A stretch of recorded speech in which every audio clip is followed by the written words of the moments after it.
வணக்கம் எல்லோருக்கும் வணக்கம். இது வந்து என்னோடய first YouTube channel, first video. அதனால் இன்ட்ரோ சரியாக வருமா என்னன்னு தெரியல. இன்ட்ரோ கொஞ்சம் லைட்டாக சொதப்பதாக தான் இருக்கும், லைட்டாக அட்ஜஸ்ட் பண்ணிக்கோங்க. எதுக்காக நான் இந்த யூடியூப் சேனல் ஓப்பன் பண்ணியிருக்கேன், எதுக்காக இந்த வீடியோ அப்லோட் பண்ணுறேன், எதுக்காக நான் ஒரு விஷயத்த சொல்ல வரேன் அப்படின்றதுக்கு காரணம் என்னென்னா, நான் ஒரு என்டர்ப்ரனர், சரிங்களா. நான் ஒரு பிஸ்னஸ் ஆரம்பிச்சிருக்கேன். அந்த பிஸ்னஸை வந்து வேறு யாருக்கிட்டையாவது கொடுத்து அவங்கள ப்ரொமோட் பண்ணுறதுக்கு நானே என்னோடய பிஸ்னஸ் பற்றி எனக்கு தானே தெரியும். அதனால நானே இந்த விஷயத்தை பற்றி சொல்லலாம். நான் எதுக்காக இந்த பிஸ்னஸ் ஆரம்பித்தேன், எதுக்காக இந்த பிளாட்ஃபார்ம்குள்ளே வந்தேன், எதுக்காக நான் அந்த விஷயத்தை வந்து இங்கே ப்ரொமோட் பண்ணுறேன்ற விஷயத்த நான் உங்கள்கிட்ட ஷேர் பண்ணுறேன். இப்போ நான் என்ன சொல்கிறது, பேசிக்காக ஒரு சின்ன பையனுக்கு இருக்கிற ஒரு ஆசை தான். நீங்கள் வந்து யார் இப்போ இருக்க குழந்தையும் சரி, அப்போ இருக்க குழந்தையும் சரி, போயிட்டு சின்ன வயசுலலாம் நீ என்னடா ஆக போகிற அப்படின்னு சொல்லிட்டு கேட்டால், நான் போலீஸ் ஆக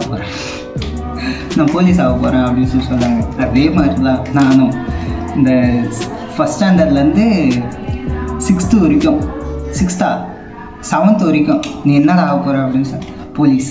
ஏன்னா போலீஸுன்றது ஒரு கெத்து. இந்த இது சிங்கம் படத்தில் ஒரு மாதிரி மாணிக் லாரன்ஸ் வீடு அப்படின்ற மாதிரி ஒரு கெத்து, சிங்கம் அப்படின்ற மாதிரி. அதுலேருந்து அப்படியே இருந்து போலீஸ்னால் ஒரு கெத்து, போலீஸ் ஆகணும் அப்படின்னு சொல்லிட்டு யோசிச்சு வந்தேன் நான். அதுக்கப்புறமேட்டா 7th முடிஞ்சிச்சு, 8th ஸ்டெப் எடுத்து வச்சேன். 8th என்னென்னா அப்போ வந்து லைட்டாக தடுமாற்றம் வந்துச்சு. என்னென்னா, என்னடா சின்ன வயசில் உனக்கு என்ன தடுமாற்றம்னா பெருசாக இல்லை, சின்னதாக இந்த இது மாறும்னு சொல்லுவாங்க தெரியுமா, ஒருத்தவங்க பேச்சு கேட்டு இன்னொருத்தவங்க மாறுவாங்கன்னு சொல்லிட்டு அந்த மாதிரி. அப்போ வந்து என் கூட படிக்கிறவங்களாம், அப்போ அங்கே இருக்க ஃப்ரெண்ட்ஸ்லாம் நாங்கள் மிலிட்ரிக்கு போகிறோம். எனக்கு ஓகே மிலிட்ரிக்கு போனால் அந்த எப்படி சொல்கிறது, மிலிட்ரி ஒரு கெத்து, போலீஸ் மாதிரியே அவங்களும் மிலிட்ரி, நாட்டுக்காக உயிரை எடுக்கலாம்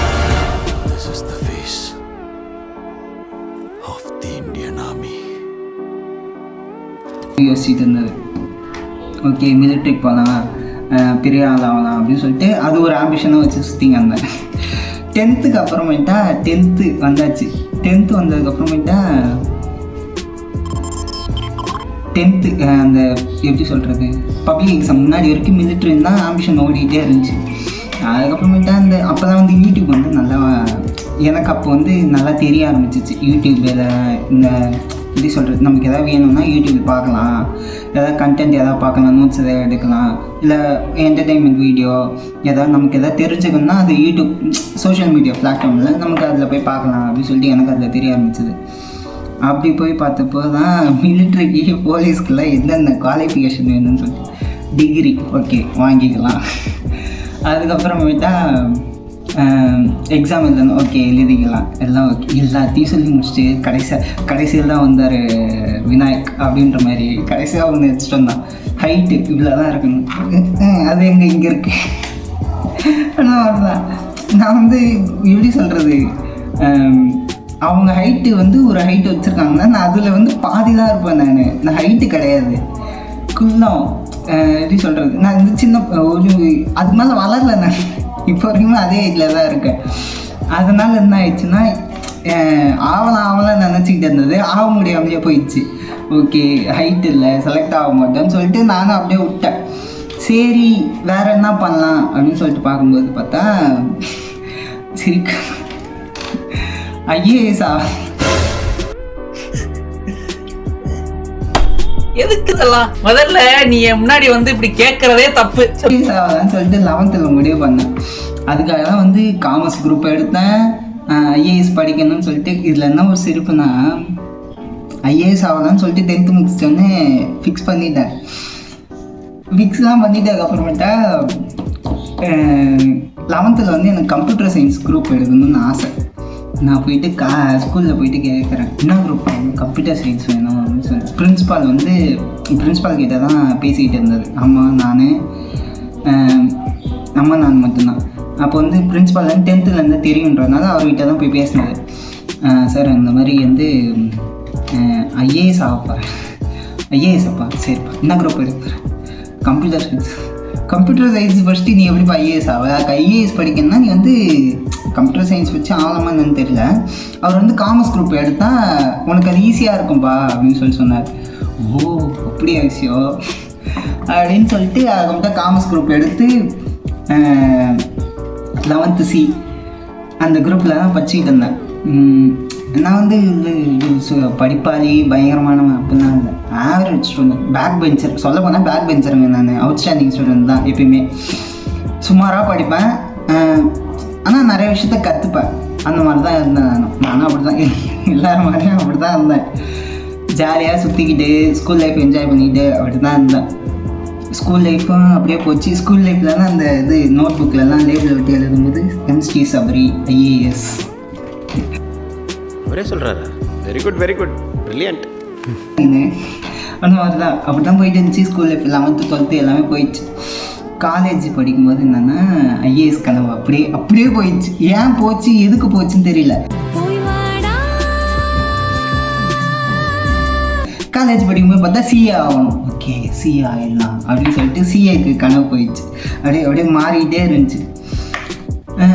காலேஜ் படிக்கும்போது சிஏ ஆகணும் அப்படின்னு சொல்லிட்டு காலேஜில் வந்து பிகாம் சிஏனா சார்ட்டர்ட் அக்கௌண்டன்ட் சேரல, இது கம்ப்யூட்டர் அப்ளிகேஷன் சொல்லிட்டு ஒரு குரூப்பில் சேர்ந்தேன். காலேஜ் லைஃப் வந்து அது ஒரு வேதனை.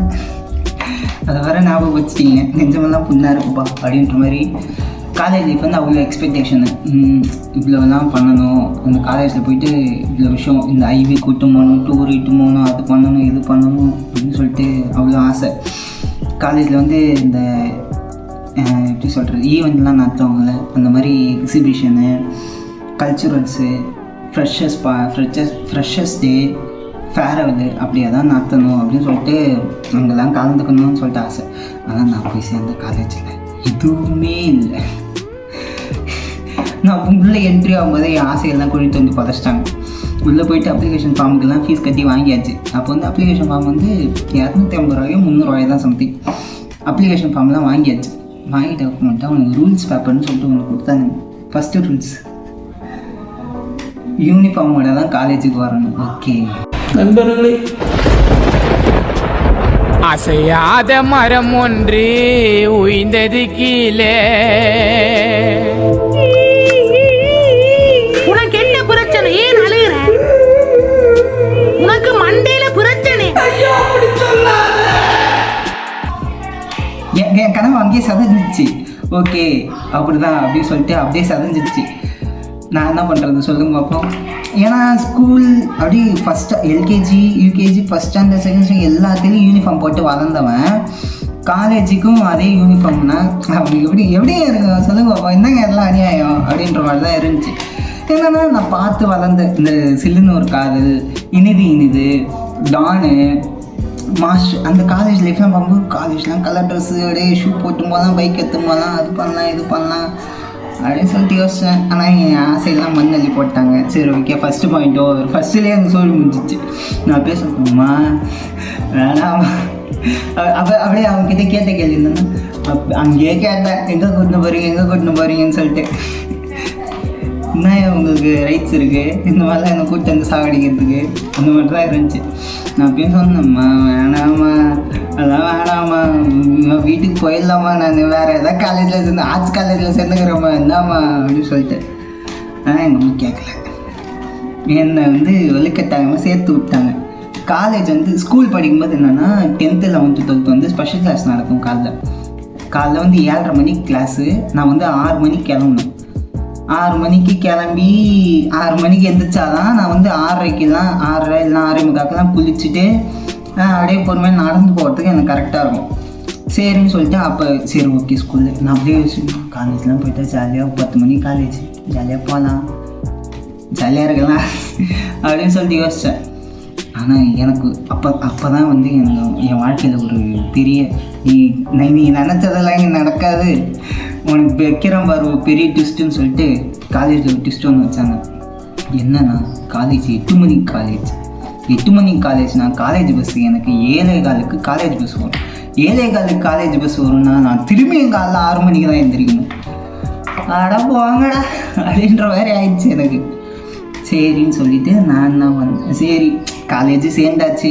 என்னன்னா காலேஜ் ஃபீஸ் அங்கே கம்மி, எஜுகேஷன் சிஸ்டம் நல்லா தான் இருக்கும். நான் எஜுகேஷன் அவங்க சொல்லித்தர மாட்டாங்க அப்படின்னா நான் எதுவும் சொல்லுவேன். காலேஜில் சூப்பராக சொல்லித்தருவாங்க. ஆனால் நான் எக்ஸ்பெக்ட் பண்ணி போனது இல்லை. நீங்கள்லாம் யோசிங்க, என்னடா படிக்க போனால் படிக்கிற வேலையை விட்டு வாங்கணும். படிக்க போகலாம், இருந்தாலும் லைட்டாக நம்ம வாழ்க்கையில் சின்னதாக என்ஜாய்மெண்ட்டு அப்படின்னு சொல்லிட்டு இருக்கணும்ல, அந்த மாதிரி எதுவும் இல்லை. அதனால தான் இந்த மாதிரி ஆயிடுச்சு. சரின்னு சொல்லிட்டு காலேஜ் லைஃபு சூப்பராக போயிட்டு இருந்துச்சு. ஆனால் எனக்கு காலேஜ் லைஃப்பில் ஒரு உருப்படியான விஷயம் கிடச்சிது. என்னென்னா என் ஃப்ரெண்ட்ஸு ஒரு 5 பேர்கிட்ட, யார் யாருன்னா இந்த வட சென்னை படத்தில் சொன்ன குணா, செந்தில், அந்த மாதிரி தான். நான், மதன், விஷால், ஆகாஷ், அப்புறம் பேர் என்ன, முஜிப், 5 பேர். நாங்கள் 5 பேர், எங்களுக்கு பயமே இல்லை. எக்ஸ்பெண்டபிள்ஸ் ஹாம்ஸை தொட்டு பாருங்கள். அந்த மாதிரி தான் நாங்கள் 5 பேர் கேங்காக இருந்தோம். அப்போ வந்து என்னென்னா காலேஜ் வந்து ஃபஸ்ட்டு 2 செம்மும் செகண்ட் இயரில் ஃபஸ்ட்டு செம்மும் வந்து எங்களுக்கு கொரோனா பேட்ச்லேயே போயிடுச்சு. நீங்களாம் யோசிப்பீங்க, அப்போ நீ கொரோனா ஸ்டூடெண்ட் ஆடன்ஸ். ஐயா, நான் ஸ்கூலு 11th 12th வந்து படித்து பாஸ் ஆனேன். ஐயோ வளராதரா, படித்து பாஸ் ஆனேன். இந்த 12th கடைசி எக்ஸாம் அக்கௌண்ட்ஸ் எக்ஸாம் எழுதும்போது நான் எழுதி முடிச்சுட்டு வெளியில் வரேன். அப்போ தான் வந்து 144 லாக்டவுன் போடுறாங்க, சரிங்களா? அதனால் நான் என்னை வந்து கொரோனா பேட்சுன்னு சொல்கிறாதீங்க, நான் படித்து பாஸ் ஆனேன். I M A good bye from good family. லைட்டாக வாய் வளரும், அதை கண்டுக்காதீங்க. அந்த மாதிரி கொரோனா பேட்ச்லேயே ஃபஸ்ட்டு 3 செம் போயிடுச்சு. சரின்னு சொல்லிட்டு காலேஜ் லைஃப்லேயே நான் அப்போ தான் வந்து செகண்ட் இயரில் 4th செம்மில் தான் உள்ளே என்ட்ரி ஆகிறேன். என்ட்ரி ஆகிட்டதுக்கப்புறமேட்டா ஓகே தான். நான் வந்து ரொம்ப ஒஸ்ட்டுன்னு நினச்ச மாதிரிலாம் காலேஜ் இல்லை, சூப்பராக போயிட்டு இருந்துச்சு, ஜாலியாக தான் என்ஜாய் பண்ணிகிட்டு இருந்தோம். என்னென்னா ஒரே வருத்தம், ஐவி இல்லை, டூர் இல்லை, எதுவுமே இல்லை. ஆனால் இன்னொரு உங்களுக்குலாம் நீங்கள் நிறைய விஷயம் கேள்விப்பட்டிருப்பீங்க. நம்ம படித்த ஸ்கூலும் சரி, நம்ம படித்த காலேஜும் சரி, நம்ம இருக்கும்போது எப்படி இருக்குன்னா அந்த நிறைஞ்ச பங்களா மாதிரி இருக்கும். ஆனால் நம்ம அந்த காலேஜ் முடிச்சுட்டு இல்லை ஸ்கூலை முடிச்சுட்டு வெளியில் வந்ததுக்கப்புறமேட்டா அதை வச்சுருப்பானுங்க பாருங்கள். எப்பா இது என்ன தமிழ்நாட்டில் இருக்க ஸ்கூலா இல்லை தமிழ்நாட்டில் இருக்க காலேஜா இல்லை வெளிநாட்டில் ஏதாவது நம்ம அங்கே இருக்க ஸ்கூலா அப்படின்னு சொல்லிட்டு இந்த டவுட் வர அளவுக்கு இருக்கும். இப்போ வந்து என்னன்னா எங்கள் காலேஜில் வந்து இப்போ எல்லாரையும் ஐவி கூட்டு போகிறாங்க, டூர் இட்டு போகிறாங்க. ஒரே கஷ்டமாக போச்சு எனக்கு சத்தியமாக. எப்படி அந்த மனநிலைமையை கொஞ்சம் யோசிச்சு பாருங்களேன். நாங்கள் படிக்கும்போது ஒன்றுமே இல்லை, ஆனால் இப்போ வந்து எல்லாத்தையும் செய்கிறாங்கன்னும்போது நமக்கு எப்படி இருக்கும்? சரி ஓகே, இப்போ புலம்பி என்ன பிரயோஜனம்? சரி வாங்க கண்டென்ட் உள்ள வரும். சரின்னு சொல்லிட்டு காலேஜ் இந்த 3rd இயர் படிக்கும்போது என் ஃப்ரெண்டு முஜிப்புன்னு சொல்லிட்டு அவங்க தெரிஞ்சவங்க யாரோ ப்ரைவேட் கம்பெனி சென்னையில் வேலை செய்கிறாங்க அப்படின்னு சொல்லிட்டு சொன்னான். சரின்னு சொல்லிட்டு நான் அங்கே போயிட்டு சரி அங்கே போய் வேலை செய்யலாம்னு சொல்லிட்டு அங்கே போய் வேலை செஞ்சேன். ஒரு 4 மாதம் வேலை செஞ்சுருப்பேன். 4 மாதம் வேலை செய்யும்போது எனக்கு அங்கே ஹெல்த் இஷ்யூஸ் ஆயிடுச்சு. அதனால நான் வந்து அங்கேருந்து ரிலீவ் ஆகி வெளில வந்துட்டேன். வெளில வரும்போது என்னென்னா எனக்கு அங்கே ஒரு லவ் ஒன்று இருந்துச்சு. அது வந்து என்னென்னா காதல். சரி வரும் கண்டென்ட் வரும். அந்த மாதிரி லவ் போயிட்டு இருந்துச்சு. அதுக்கப்புறமேட்டு அந்த இதை விட்டு வந்தாச்சு. அது வந்து அப்படியே ஒரு லாங் டிஸ்டன்ஸ் ரிலேஷன்ஷிப் ஆயிடுச்சு. ஒரு 1.5 வருஷத்துக்கு வந்து அப்படியே ஃபோன்லேயே பேசிக்கிறது, வீடியோ கால் பண்ணி பேசிக்கிறது, எப்போயாவது போய் பார்க்குறது, அந்த மாதிரி தான் போயிட்டு இருந்துச்சு. அதுக்கப்புறமேட்டா என்னென்னா ஒரு நாள் வந்து ஒரு சம் இஷ்யூஸ்னால நாங்கள் 2 பேரும் மேரேஜ் பண்ணிக்கிற மாதிரி நிலமை வந்துச்சு. நீங்களாம் யோசிப்பீங்க, என்னடா ஸ்ட்ரகிள்ஸ்லாம் பற்றி பேசிட்டு இந்த வயசில் கல்யாணம் பண்ணியிருக்கான்னு சொல்லிட்டு. என்னன்னா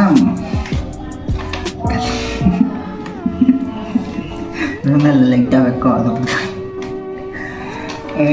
சம் ப்ராப்ளம்ஸ். அதனால வந்து கல்யாணம் ஆயிடுச்சு எங்களுக்கு. கல்யாணம் பண்ணிக்கிட்டோம். கல்யாணத்துக்கு முன்னாடி வரைக்கும் நான் வந்து எங்கள் அம்மாவை மட்டும்தான் டிபெண்ட் பண்ணியிருந்தேன். ஆனால் இருந்தாலும் வெளியில் வேலை செய்யணும்னு சொல்லிட்டு வேலையெல்லாம் செஞ்சுக்கிட்டு நல்லா இருந்தேன். ஆனால் கல்யாணம்னு ஒன்று சொல்லிட்டு ஒன்று பண்ணிட்டதுக்கப்புறமேட்டா நான் வந்து யார்கிட்டையும் ஹெல்ப்புன்னு சொல்லிட்டு போயிடக்கூடாது. என்னை நம்பி வந்தவங்களே நான் பார்த்துக்கணும். யார்கிட்டையும் அவங்கள வந்து விட்டு கொடுத்துடக்கூடாது, தலை குனிய வச்சிடக்கூடாது. அப்போ நான் என்ன பண்ணோம், நான் ஒரு விஷயத்தில் நல்லா செட்டில் ஆகணும்னு சொல்லிட்டு யோசித்தேன். எனக்கு வந்து என்ன பண்ணுறது ஏது பண்ணுறதுன்னு தெரியாமல் நான் வேலை செஞ்சுட்டு இருந்தேன். என்னென்னா டெலிகாம் ஃபீல்டில் வந்து ஒரு 1 year ஒர்க் பண்ணேன். நல்லா சம்பளம் தான் எல்லாம் ஒர்க் பண்ணிக்கிட்டு இருந்தேன். அதுக்கப்புறம் ஒரு 6 months வந்து ஒரு ப்ரைவேட் கம்பெனியில் வந்து கேஷியராக ஒர்க் பண்ணிக்கிட்டு இருந்தேன். அதெல்லாம் ஒர்க் பண்ணிக்கிட்டு இருந்தேன். அந்த 6 மாதம் ஒர்க் பண்ணும்போது என்னென்னா எனக்கு ஃபினான்ஷியல் சைடும் எல்லாம் கரெக்டாக இருந்துச்சு.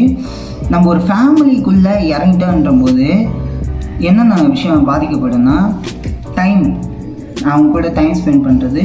அதுக்கப்புறமேட்டா ஃப்யூச்சரில் நம்ம என்னென்ன பண்ண போகிறோம், ஃப்யூச்சருக்கு ஒரு சேவிங்ஸு. ஏன்னா இப்போதைக்கு நாங்கள் 2 பேர் தான், எங்களுக்கு இன்னும் குழந்தை இல்லை. ஃப்யூச்சரில் சப்போஸ் எனக்கு குழந்தை வருது அப்படின்னும் போது நான் அவங்களுக்கு என்ன சேவ் பண்ணணும், என் ஒய்ஃப்க்கு என்ன சேவ் பண்ணணும். நாலு பேர் ஏதாவது ஒரு ஃபங்க்ஷன் ஏதாவது ஒன்றுனா நான் இப்போ வந்து ஏன்னா இந்த சம்பளத்தை வச்சு என்னால் இது பண்ண முடியாது. இந்த சம்பளம் வந்து எனக்கு 13,000 சம்பளம், 13,000 சம்பளத்தை வச்சு நான் என்ன பண்ண முடியும், சேவிங்ஸுன்னு சொல்லிட்டு என்னால் எடுத்து வைக்க முடியாது, செலவுன்னு சொல்லிட்டு எதுவும் பண்ண முடியாது. அதனால் நான் என்ன பண்ணேன், அப்போதுலேருந்து யோசிக்க ஆரம்பித்தேன்.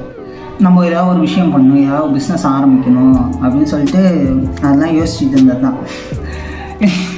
என்னென்னா எல்லோரும் யோசிக்கிறதா, இந்த இது ஒரு 2 பசங்க சேர்ந்தா ஒரு பிஸ்னஸ் விற்று என்ன பிஸ்னஸ் பேசணுங்கன்னா டீ கடை போடலாமச்சு, ஒரு டீ கடை போகிறோம் எவ்வளோ சம்பாதிக்கிறான் தெரியுமா அப்படின்னு சொல்லிட்டு நாங்களும் டீ கடை போடலான்னு தான் யோசித்தோம்.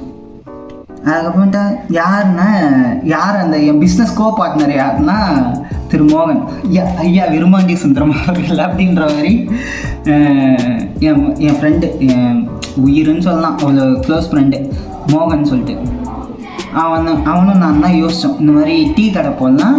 அது இல்லாமல் ஒரு சில நேரம் வந்து ரெஸ்டாரண்ட் வைக்கலான்னு தான் யோசித்தோம். அதுக்கப்புறமேட்டா பேசுவோமே தவிர அதை வந்து எக்ஸிக்யூட் பண்ண மாட்டோம், எடுத்து வைக்கிறதுக்கு பயம். என்னென்னா ஃபஸ்ட்டு வந்து எப்படி எடுத்து வைக்கணும்னு தெரியாது, எப்படி ஒரு பிஸ்னஸ் ஸ்டார்ட் பண்ணணும்னு தெரியாது, அந்த பிஸ்னஸ் எப்படி கொண்டு போகணும்னு தெரியாது, அதுக்கு எவ்வளோ இன்வெஸ்ட்மெண்ட் ஆகும்னு தெரியாது, ப்ராஃபிட் வந்தால் லாஸ் வந்தாலும் அதை எப்படி மெயின்டைன் பண்ணணும்னு சொல்லிட்டு தெரியாது. அதனால் நாங்கள் என்ன பண்ணோம், உள்ளே வரத்துக்கே யோசிச்சுட்டு இருந்தோம். அவன் அப்பயும் சொல்லலாம், மச்சான் நீ உள்ளே இறங்கி பாடுற, உள்ளே இறங்கினா தான் உனக்கு வந்து ஒரு இது தெரியும், உனக்கு ஒரு மோட்டிவ் வரும், நீ செய்யறதுக்கு கரெக்டாக இருக்கும் அப்படின்னு சொல்லிட்டு நானும் அதை யோசிச்சுட்டே இருந்தேன். சரி, நான் அதுக்கப்புறமேட்டா யோசிக்க ஆரம்பித்தேன் எனக்கு எதில் இன்ட்ரெஸ்ட் இருக்குது. ஏன்னா டீ கடை வந்து என்னென்னா எல்லோரும் வைக்கிறாங்க, அதை பார்த்து நான் வைக்கணும்னு சொல்லிட்டு யோசித்தேன். அதுக்கப்புறமேட்டா தான் இன்னொரு விஷயம், எனக்கு எதில் இன்ட்ரெஸ்ட் இருக்குது, நான் அதில் கொண்டு போகலாமே அப்படின்னு சொல்லிட்டு யோசிக்காமல் எனக்கு எதில் இன்ட்ரெஸ்ட்னா இந்த ஒரு விஷயத்த வந்து பிரம்மாண்டமாக யாரோ ஒருத்தவங்க நான் செய்கிற விஷயத்த பார்க்கும்போது அந்த பார்த்துட்டு அதை வந்து பிரம்மாண்டமாக விற்கணும்ப்பா அப்படின்ற மாதிரி பிரம்மாண்டமாக வியக்கணும் அப்படின்னு சொல்லிட்டு ஒரு விஷயம். அதுக்கு வந்து நான் என்ன பண்ணணும், எனக்கு வந்து இந்த சின்ன வயசுலேருந்து இந்த ஆர்ட் அண்ட் கிராஃப்ட்டு டெக்கரேஷன் பண்ணுறது, ஒரு எப்படி சொல்கிறது, ஒரு ஈவெண்ட் எடுத்து நடத்துறது, அந்த விஷயத்தில் எனக்கு வந்து இன்ட்ரெஸ்ட் இருக்குது. எப்படின்னா இந்த ஃப்ரெண்ட்ஸோட பர்த்டேக்கு வந்து ஃபுல்லாக டெக்கரேட் பண்ணுறது, அதுக்கு எங்கெங்கே லொக்கேஷன் சொல்லிட்டு பார்த்து சொல்கிறது, அதுக்கு என்னென்ன பொருள் வேணும், அதை எப்படி கொண்டு வரணும், அதை வந்து செய்யும்போது அவங்க எப்படி அதை பார்த்து வியப்பாங்க அப்படின்னு சொல்லிட்டு எனக்கு அந்த விஷயத்த வந்து ஆர்கனைஸ் பண்ணுறதுக்கும் செய்யறதுக்கும் எனக்கு ரொம்ப பிடிக்கும். நான் யோசித்தேன், பேசாமல் இதையே வந்து நம்ம ஏன் ஒரு பிஸ்னஸாக கொண்டு போகக்கூடாது அப்படின்னு சொல்லிட்டு யோசித்தேன். அதுக்கிட்ட தான் நான் யோசிக்கிற விஷயம் ஃபஸ்ட்டு பிஸ்னஸாக இருக்குதா அப்படின்னு சொல்லிட்டு நான் ஒரு விஷயத்த யோசிக்கணும் அப்படின்னு சொல்லிட்டு யோசிக்கும்போது தான் நான் யூடியூப்பில் போட்டு பார்த்தேன், இந்த மாதிரி எனக்கு வந்து இந்த ஃபீல்டில் இன்ட்ரெஸ்ட் இருக்குது, இதுக்கு ஏதாவது பிஸ்னஸ் ஐடியா இருக்கான்னு சொல்லிட்டு. அதுக்கப்புறமேட்டா தான் தெரியுது நான் யோசிக்கிற இதுக்கு பேர் தான் ஈவெண்ட் மேனேஜ்மெண்ட்டு அப்படின்னு சொல்லிட்டு. ஈவெண்ட் மேனேஜ்மெண்ட்டு இதுக்கு பேர் தான் வந்து இந்த சர்ப்ரைஸ் ஈவெண்ட்ஸு, ப்ராங்க்ஸு, அப்புறம் பர்த்டே ஈவெண்ட்டு அதெல்லாம் சொல்லிட்டு இது ஒரு ஈவெண்ட் மேனேஜ்மெண்ட்குள்ளே அமையுது. நம்மளால் ஈவெண்ட் மேனேஜ்மெண்ட் சொல்லிட்டு இது பண்ணால் நம்மளால் டெக்கரேஷன்ஸ் எல்லாம் பண்ண முடியும், ஒரு ஈவெண்ட்டை அழகாக எடுத்து நடத்த முடியும், கேட்ரிங் டிஜே எல்லாத்துக்கும் உட்காந்து மேனேஜ் பண்ண முடியும், அந்த லொக்கேஷன் என்னன்னு சொல்லிட்டு பார்த்து செலக்ட் பண்ண முடியும்னு சொல்லிட்டு எனக்கு அந்த விஷயம் அப்போ தான் தெரிய ஆரம்பிச்சிது. சரி ஓகேன்னு சொல்லிட்டு நான் அந்த ஃபீல்டை ஃபுல்லாக உட்காந்து படிக்க ஆரம்பித்தேன். என்னடா ஏதுன்னு சொல்லிட்டு எல்லாத்தையும் உட்காந்து அதை ஃபுல்லாக ரிசர்ச் பண்ணி அதை ஃபுல்லாக பார்த்தேன். அதுக்கப்புறமேட்டா தான் தெரியுது, ஓகே எனக்கு இந்த ஃபீல்டில் வந்து எனக்கு இந்த ஃபீல்டை பற்றி எனக்கு எல்லாம் தெரியும் அப்படின்னும் போது நான் ஏன் இந்த விஷயத்த பண்ணக்கூடாது அப்படின்னு சொல்லிட்டு நான் முதல்ல அடி எடுத்து வைக்கலான்னு சொல்லிட்டு ஆரம்பித்தேன். அதுதான் வந்து ஸ்டீசா ஈவெண்ட்ஸ். என்னோடய ஃபஸ்ட்டு ஈவெண்ட் நான் ஒரு என்டர்பிரைனராக நான் ஃபஸ்ட்டு ஆரம்பித்தது ஸ்ரீசா ஈவெண்ட். ஆரம்பிச்சதுக்கப்புறமேட்டா வீட்டில் போய் சொன்னாங்கம்மா அந்த மாதிரி அப்படின்னு சொல்லிட்டு. என்னென்னா எல்லாருக்கும் இருக்க பயம்தான், நீ எடுத்துகிட்டு எதுவும் எப்படி சொல்கிறது, அதை விட்டு விலகிடாத, ஏன்னா ப்ராஃபிட்டும் வரும் லாஸும் வரும், நீ அந்த விஷயத்தை கற்றுக்காம அந்த விஷயத்தில் இறங்கினா எனக்கு லாஸ் தான் வரும் அப்படின்னு சொல்லிட்டு. ஆனால் என்னோடய மைண்ட் செட் என்னென்னா, நான் ஒரு விஷயம் பண்ணுறேன், அது தப்பாக இருந்தால் அந்த தப்புலேருந்து நான் திருத்திக்க முடியும், சரியாக இருந்தால் ஓகே இதை விட இன்னும் பெட்டராக என்ன பண்ணணும்னு சொல்லிட்டு அந்த விஷயத்தை யோசிக்க முடியும். இல்லை இது பண்ணால் தப்பு வரும்னு சொல்லிட்டு நான் உட்காந்துக்கிட்டே தான் இருக்கணும். நான் அடி எதிர்த்து எப்போ வைக்கிறேன்னா அப்போ தான் எனக்கு வந்து நான் என்னோடய ஐடியா மேலே எனக்கு நம்பிக்கை வரும். சரிங்களா? அதனால் நான் ஆரம்பிச்சேன்னா ஸ்ரீசா ஈவெண்ட்ஸ். ஸ்ரீசா ஈவெண்ட்ஸ்ன்னு சொல்லிட்டு ஒன்று ஆரம்பிச்சிட்டேன். ஃபஸ்ட்டு என்னென்னா, எதுக்காக இதை ஆரம்பித்தேன் அப்படின்றதுக்கு காரணம்னா, இப்போ வந்து நம்ம ஒருத்தங்கிட்ட வேலை பார்க்குறதுக்கும் நம்ம ஒரு கம்பெனியை வச்சு ரன் பண்ணுறதுக்கும் நிறைய வித்தியாசம் இருக்குது. இப்போ ஒருத்தங்கிட்ட வேலை பார்க்கணுன்னா நமக்கு ஒரு ஐடியா ஒன்று இருக்கும், இந்த விஷயம் பண்ணால் இந்த கம்பெனி வந்து நல்லா இதுவாகும். எனக்கு வந்து சொல்கிறது கொஞ்சம் ஓவராக இருந்தாலும் ஓகே தான். எனக்கு வந்து இந்த க்ரியேட்டிவ் ஐடியா நிறையா வரும். புதுசாக ஒரு விஷயம் பண்ணால் அந்த விஷயத்தில் உட்காந்து கொடுக்கூடாது, புதுசாக ஏதாவது ஒன்று புதுசாக கற்றுக்கிட்டே போகணும் அப்படின்னு சொல்லிட்டு ஒரு விஷயம் பண்ணுறோமா, அதுலேருந்து என்ன விஷயம் கற்றுக்கிறோம், அதை திரும்ப ஒன்று செய்யும்போது புதுசாக என்ன பண்ணுறோம், அதுதான் இங்கே மெயின். அது பண்ணலான்னு சொல்லிட்டு யோசிச்சேன். அப்போ நான் பண்ணேன்னா நான் ஒரு கம்பெனி ஆரம்பிக்கணும். என்னோடய ஐடியா வந்து நான் வந்து என்னோடய கம்பெனியில் தான் கொடுங்க, வேறு யாரோட கம்பெனியே போய் நான் ஐடியா கொடுத்தேன்னா அவங்க யோசிப்பாங்க, இது செஞ்சால் சரியாக வருமா வராதா அப்படின்னு சொல்லிட்டு யோசிப்பேன். ஏன்னா அவங்களுக்கு ஒரு ஒப்பீனியன் இருக்கும். ஆனால் இது என்னோடய கம்பெனிங்கும்போது நான் ஐடியா கொடுக்குறது, அதில் வர ப்ராஃபிட்டோ லாஸோ கஷ்டமோ நஷ்டமோ நான் பார்த்து போகிறேன், நான் தான் ஃபேஸ் பண்ண போகிறேன். அதை கண்டு நான் தோண்டி உட்காந்துக்கிட்டே தான் இருக்கணும். இப்போ பிஸ்னஸ் யோசிச்சுப்பாங்க. இப்போ நிறையா பேர் வந்து பிஸ்னஸ் ஆரம்பிக்கலாம்னு சொல்லி யோசிச்சுப்பாங்க. ஆனால் யோசிச்சுனே தான் இருக்காங்க. நான் ஒரு விஷயம் தான் சொல்கிறேன், நீங்கள் பிஸ்னஸ் ஆரம்பிக்கணும்னு ஐடியா இருக்கா, இறங்கி ஒரு வாட்டி செஞ்சு பாருங்கள், லாஸோ ப்ராஃபிட்டோ பார்த்துக்கோங்க. உங்களுக்கு அதை வந்து இல்லை நான் லாஸ் வந்தாலும் பார்த்துப்பேன் அப்படின்னா கண்டினியூ பண்ணுங்கள். இல்லைப்பா எனக்கு லாஸ் வந்து நான் பயப்படுவேன் அப்படின்னா அது கொஞ்சம் யோசிக்கணும்னா, நீங்கள் வந்து எப்படின்னா அது லாஸ் வரும், எல்லா பிஸ்னஸ்லையும் லாஸ் வரும். ஃபஸ்ட்டு வந்தோடனே எப்பயுமே லாஸ் வரும். லாஸ் வருதுன்றதுக்காக ஓகே லாஸ் வந்துடுச்சு இதுக்கப்புறம் செய்யக்கூடாதுன்னு யோசிக்க முடியும். லாஸ் வரும்னா லாஸ் வந்தால் அந்த லாஸில் என்ன, எதுக்காக அந்த விஷயம் லாஸ் ஆச்சு, எதுக்கு வந்து நம்ம பேர் மேலே இந்த பழி வந்துச்சு அப்படின்னு சொல்லிட்டு யோசிச்சு அந்த தப்பு வந்து திருஷ்டிக்கு பாருங்கள். சரிங்களா? அந்த விஷயத்தை ஃபஸ்ட்டு கற்றுக்கணும். என்னடா பேர் இவன் என்ன எனக்கு வந்து அட்வைஸ் பண்ணுறேன்னு சொல்லி யோசிக்காதீங்க. எனக்கு நடக்கிறத நானே யோசிக்கிறத நான் உங்களுக்கு சொல்கிறேன். இது தப்பாக இருந்தால் மன்னிச்சுக்கோங்க, கோவப்பட்டாதீங்க.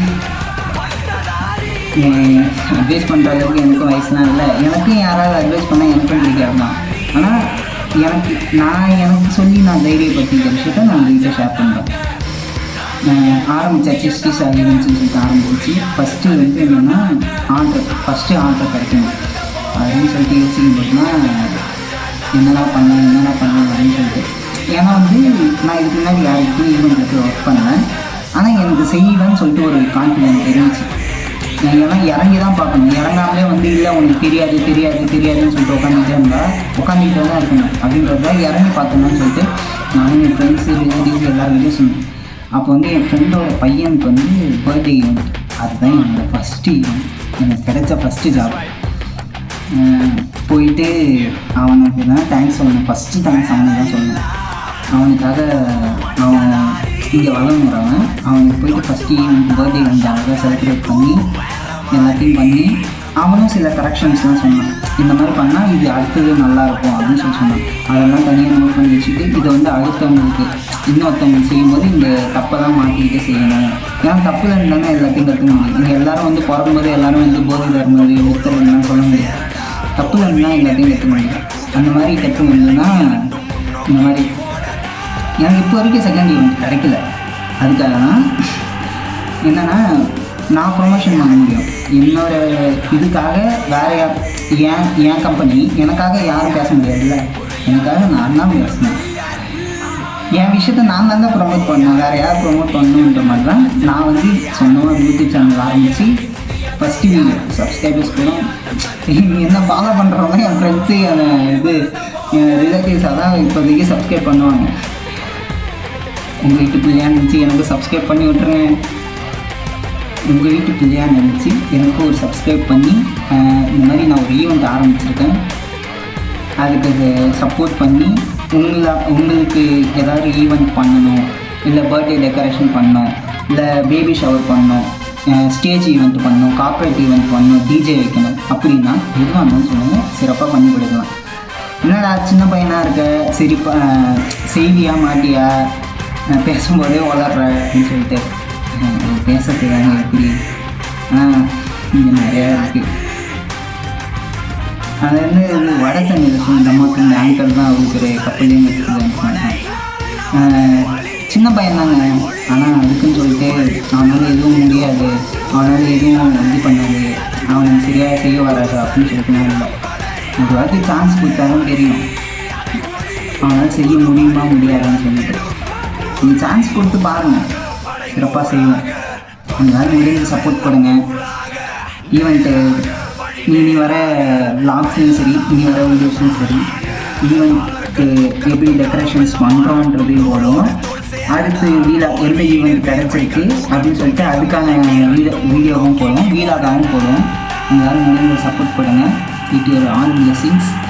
இனி வர இதில் ஏதாவது தப்பாக பேசியிருந்தேன்னா அதை மன்னிச்சிருங்க.